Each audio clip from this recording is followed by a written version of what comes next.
corrupt magistrate tried to humiliate a simple woman. She exposed his crimes like a genius. The courtroom was filled with whispers as a simple woman named Amina walked through the heavy doors. She wore plain clothes and carried an old notebook in her hands. People thought she was out of place in such a grand chamber. The magistrate on the bench looked down at her with a smirk, as if she was nothing but a fool who wandered in the wrong place. Amina stood quietly as the accusations against her were read aloud. The magistrate exaggerated every word, making it sound like she had committed grave offenses. He mocked her tone when she tried to speak, and the crowd laughed nervously following his lead. To everyone it looked like an easy trial. The magistrate would crush her and send her away humiliated. But Amina listened with calm eyes. She flipped through her old notebook where she had scribbled laws, regulations, and forgotten precedents that no one cared to remember. The magistrate kept jeering at her, asking if she even understood the law. With a steady voice, she said, "Yes, I understand it better than you." The room went silent. No one had ever dared to speak to him like that. The magistrate leaned forward, his eyes sharp with arrogance, and asked her to prove it. Amina began reciting laws word by word, drawing from memory and her notes. She spoke of regulations he himself had twisted in past cases. She mentioned the names of people who had been ruined by his unfair judgments. She explained the legal loopholes he used for his benefit. Each word struck like a hammer on the silence of the courtroom. The crowd shifted in their seats, whispering among themselves. The clerks exchanged nervous looks, for they recognized the truth in her words. The magistrate clenched his jaw and tried to interrupt, but she would not stop. With every sentence, Amina exposed not only her innocence, but his corruption. The once powerful magistrate began to sweat. He tried to dismiss her words as foolish rambling, but she pointed directly to legal codes that matched her claims. She revealed how fines collected from innocent villagers never reached the treasury. She revealed how land disputes were settled in favor of those who bribed him. The courtroom no longer looked at her as a simple woman, but as someone uncovering the rot within the very seat of justice. The magistrate struck his gavel to silence her, but the sound only echoed his desperation. Amina raised her voice higher, her words carrying the weight of truth. The people who once doubted her leaned forward, eager to hear more. And with every line she spoke, the mask of authority on the magistrate began to crumble. The magistrate gripped the edges of his bench, his hands trembling though he tried to hide it. Amina stepped closer, her voice steady as she opened another page of her notebook. She read aloud a record of land seized under false rulings, each signed by his hand. The villagers in the courtroom gasped, some even stood up, recognizing their own stories in her words. The magistrate shouted for order, his face red with rage, but no one sat down. Amina continued, her tone unwavering. She described how widows were forced to sell their homes after his biased judgments. She revealed how merchants who refused to bribe him lost their businesses overnight. Every example she gave struck the crowd like a lightning bolt of truth. The court clerk looked pale, unable to meet her eyes. The guards at the door shifted uneasily, no longer certain if they should protect the magistrate or stand aside. For the first time, the people saw him not as a figure of authority, but as a man cornered by his own deeds. Amina turned her gaze directly at him. She asked if he remembered the case of a farmer accused of theft where he demanded payment in exchange for freedom. The magistrate stammered and tried to dismiss her question.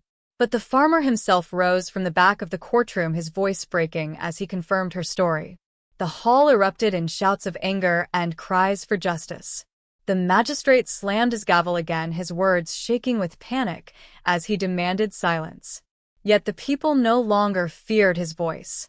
They watched Amina with respect and awe as she calmly placed her notebook on the desk before her. Her quiet determination held more power than his threats. The magistrate tried to twist the proceedings, saying she was distracting the court with lies. But Amina lifted another page showing documents and testimonies she had collected. She explained how each piece tied to his corruption like threads in a net. The more he fought her, the more he revealed his fear. The once untouchable magistrate sat back, his arrogance fading into desperation. The villagers leaned in closer, whispering her name as if it carried hope. And Amina continued her fearless march through the truth, exposing more with every word she spoke.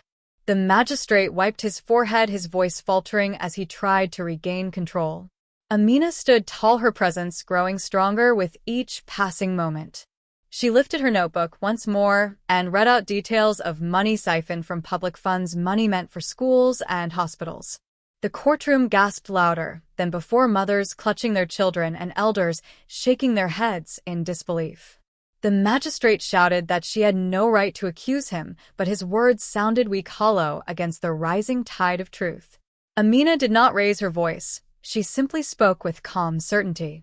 She revealed the names of officials who had aided him in his schemes and how he had silenced those who dared question his judgments. The people began to murmur louder, their whispers becoming cries for answers. The court clerk finally lowered his quill, refusing to write the magistrate's words any longer. The guards exchanged nervous glances, their loyalty cracking as the weight of evidence pressed down. The magistrate pounded the desk in fury, but no one feared his authority anymore. His commands were drowned out by the voices of the villagers who now demanded justice. Amina turned another page and spoke of letters. She had uncovered letters bearing his seal with promises of rulings in exchange for bribes. She read them word for word, her steady tone cutting through the chaos. The magistrate's face grew pale, his eyes darting across the room, searching for escape. But there was none, only the eyes of the people who once bowed to him, now burning with anger. The air inside the courtroom grew heavy, every sound echoing like thunder. Amina closed her notebook for a moment and looked at the crowd. She told them that the law was not the property of a single man, but the shield of every citizen. Her words carried a strength that no decree or gavel could silence. The villagers stood together, their voices rising to support her as she prepared to unveil even more of his hidden crimes. The magistrate leaned back in his chair, his breath uneven, his confidence drained. Amina stepped closer, her eyes never leaving his trembling face. She opened her notebook again, revealing records of trials where innocent men had been condemned while the guilty walked free. She spoke of how each judgment served his greed and how families had been torn apart by his corruption. The villagers listened in silence, their anger simmering like fire beneath the surface. Some wept quietly, remembering their own losses, others clenched their fists, unable to contain their rage. The guards by the door no longer moved to defend him. Instead, they stood still, watching the woman who had turned the court upside down. The magistrate tried to speak, but his voice cracked. He said her words were false, but Amina lifted a signed decree and held it high. It bore his signature and the seal of the court, proof of his betrayal. The crowd erupted, the sound shaking the wooden walls of the chamber. Amina raised her hand, and the people grew silent again. She told them justice was not a weapon for the powerful, but a light for the truth. Her voice was calm, but it carried through every corner of the room. The magistrate looked smaller, now hunched in his seat, as if the very walls pressed against him. Amina turned another page, revealing testimonies from those he had silenced. Farmers, traders, widows, even clerks from his own office, their voices written in her careful hand. Each word was a stone laid upon the crumbling throne he had built for himself. The people leaned closer, their trust shifting entirely to her. The magistrate struck his gavel one last time, but the echo sounded weak, broken. Amina did not stop. She continued to unravel his deceit layer by layer. And with each revelation, the villagers grew louder, their voices swelling into a storm that no gavel could silence. The magistrate clutched the arms of his chair, his knuckles white, as if he could anchor himself against the rising tide. Amina stood firm, her presence commanding the room, though she carried no badge, no title, only the strength of truth.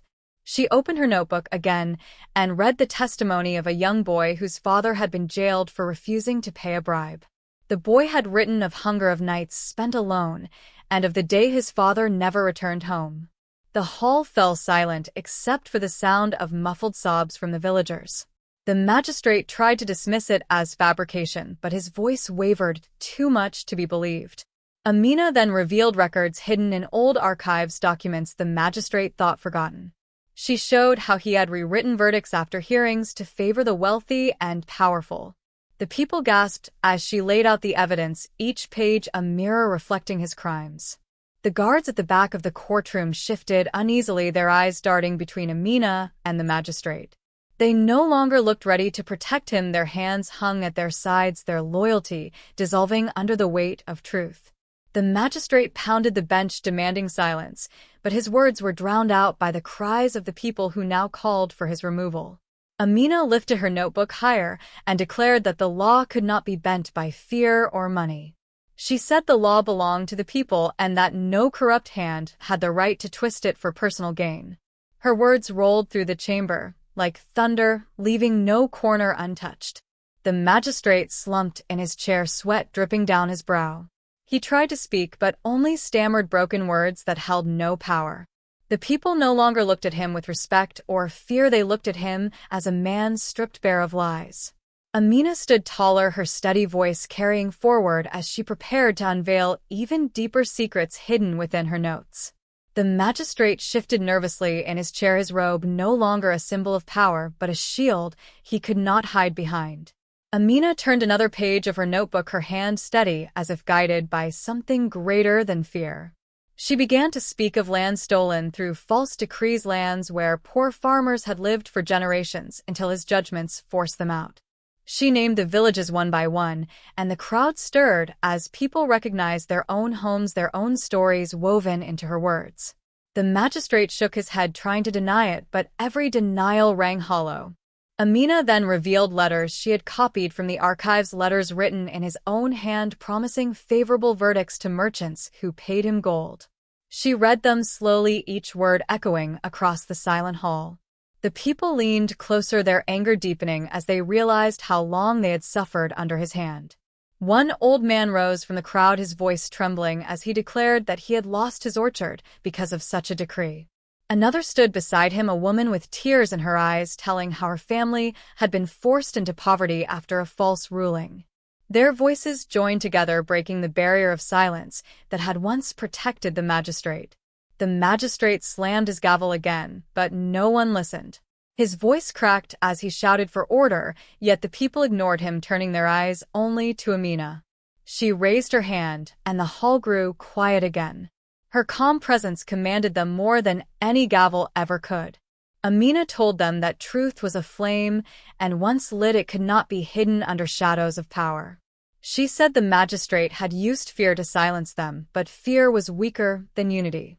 Her words carried like wind through the hall, and the villagers began to chant softly, their voices growing stronger with each breath.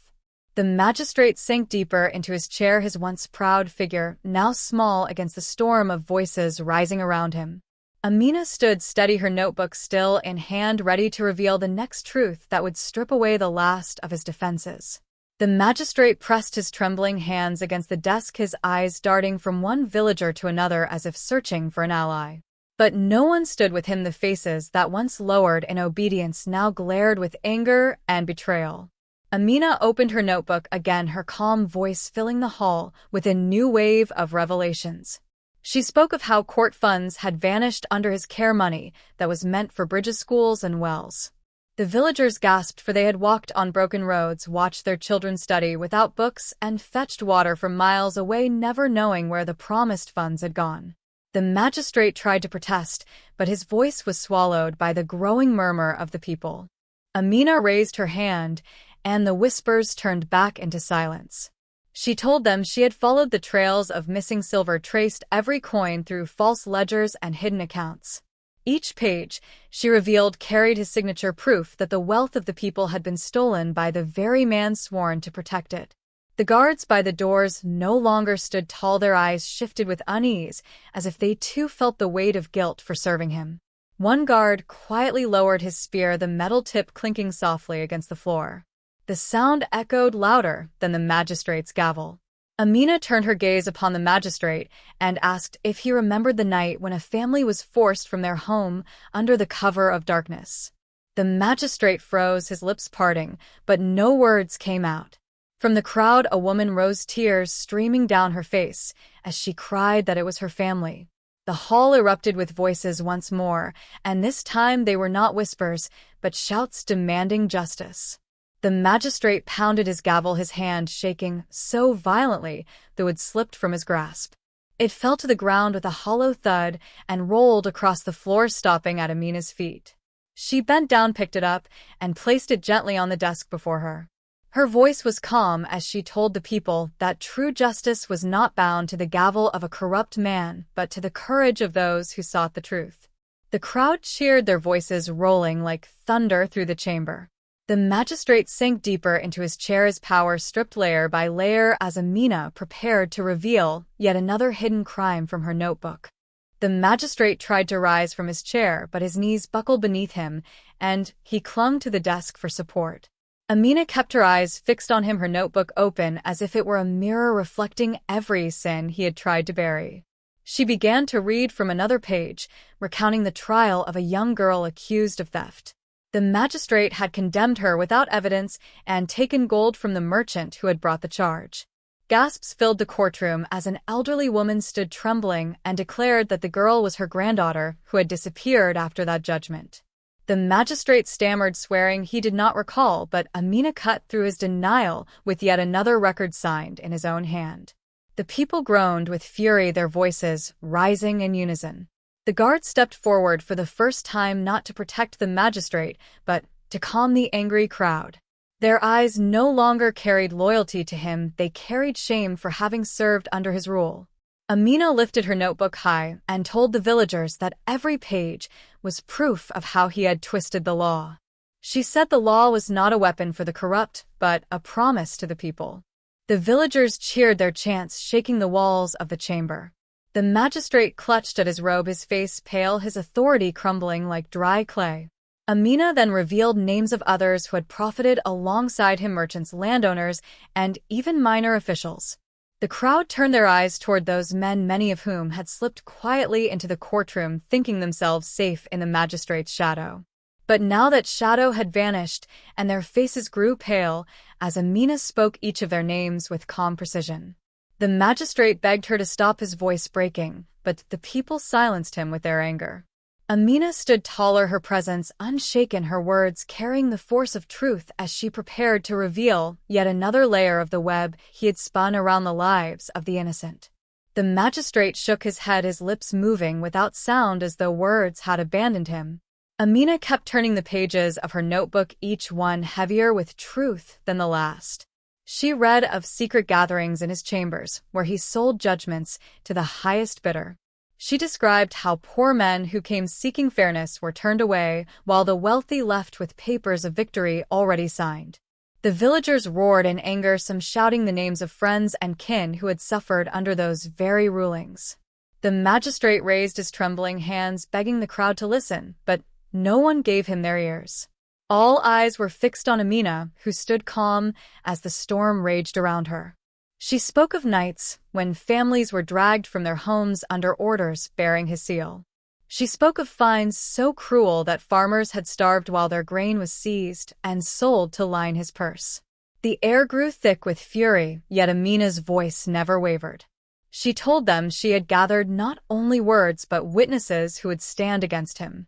The door at the back of the hall opened, and two men entered, their faces weathered with years of silence. They carried with them scrolls marked with the magistrate's seal, proof that their lands had been stolen after false trials. The people parted to let them through, their eyes wide with awe that Amina had prepared for this moment. The magistrate staggered backward, his chair scraping loudly against the floor.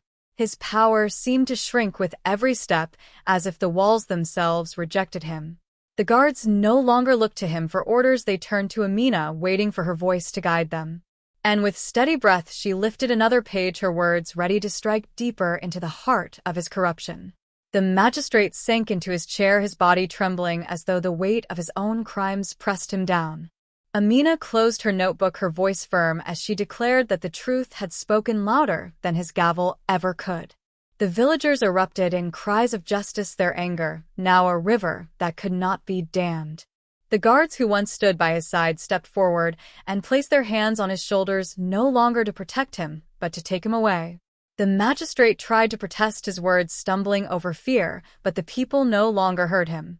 They only heard the steady voice of Amina, reminding them that the law belonged to them, not to the corrupt, not to the powerful, but to every soul who sought fairness. The clerks gathered the papers Amina had brought and sealed them as evidence, the very tools of justice now turned against the man who had abused them. The magistrate was led out of the hall, his head bowed, his robe dragging across the floor like a tattered curtain closing on his reign of deceit. The people followed Amina out of the courtroom, their chants filling the streets, their voices echoing freedom for the first time in years. Children ran beside her, calling her name, while elders blessed her for her courage. Amina did not raise her hands in triumph, she only smiled gently and told them the fight was never hers alone but theirs. She placed her notebook in the hands of the village elders, saying it belonged to the people now, a record of truth that could never again be hidden. The villagers lifted her high upon their shoulders, their joy carrying her through the square as the bells rang for justice. And so the simple woman who had been mocked and underestimated walked out not as a victim, but as the guardian of truth. Her courage had stripped power from corruption and given it back to the people. The magistrate's name would be remembered in shame, but Amina's name would be remembered in honor, a beacon for all who believed that even the smallest voice could shatter the silence of tyranny.